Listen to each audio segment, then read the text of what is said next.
Ikaw ba yung kumanta ng selos? Yan. Puro ganyan ang mga comment, no?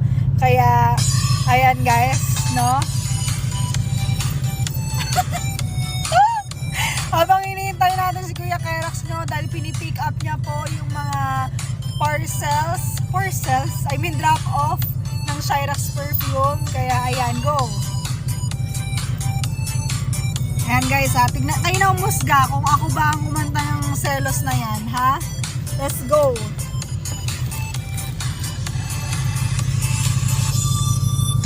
Sa tuwing makikita kung magkasama kayo,